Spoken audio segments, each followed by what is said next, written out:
আসসালামু আলাইকুম ওয়া রাহমাতুল্লাহি ওয়া বারাকাতুহু। আজকের এই ভিডিওটি আপনার জন্য খুবই গুরুত্বপূর্ণ, তাই ভিডিওটি শেষ পর্যন্ত দেখুন।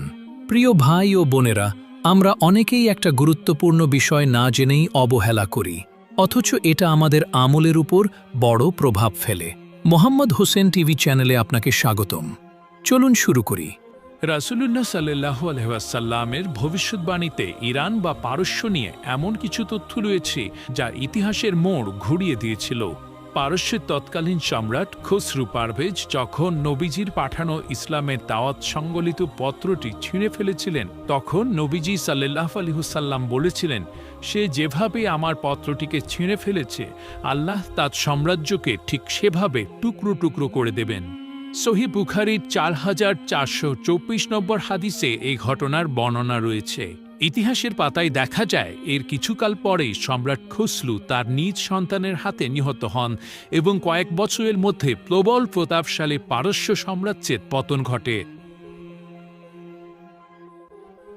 অন্যদিকে পারস্যের মানুষের মেধা ও ঈমান নিয়ে নবীজি সাল্লাল্লাহু আলাইহি ওয়াসাল্লাম ইতিবাচক ভবিষ্যদ্বাণীও করেছেন। সহিহ মুসলিমের ২৫৪৬ নম্বর হাদিসে বলা হয়েছে, হযরত সালমান ফার্সি রাদিয়াল্লাহু তাআলা আনহুর কাঁধে হাত রেখে নবীজি বলেছিলেন, যদি জ্ঞান নক্ষত্রপুঞ্জ পরিমাণ দূরেও থাকে, তবে পারস্যের কিছু লোক সেখানে পৌঁছে তা অর্জন করবে।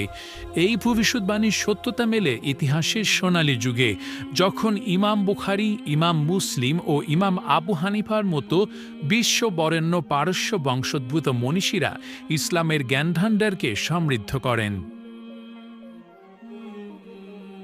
তবে শেষ জমানা নিয়ে নবীজির একটি সতর্কবার্তাও রয়েছে। সহিহ মুসলিমে ২৯৪৪ নম্বর হাদিস অনুযায়ী নবীজি সাল্লাল্লাহু আলাইহি ওয়াসাল্লাম বলেছেন, দাজ্জাল যখন বের হবে, তখন ইস্পাহানের অর্থাৎ ইরানের একটি শহরে ৭০,০০০ ইহুদি তাকে অনুসরণ করবে, যাদের পরনে থাকবে পারস্যের চাদর।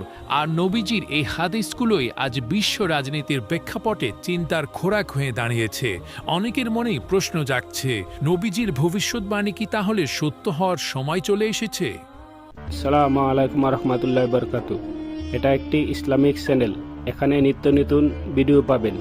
ইসলামিক ভিডিও পাওয়ার জন্য চ্যানেলটি সাবস্ক্রাইব করুন এবং পাশে থাকা বেল আইকনটি বাজিয়ে দিন।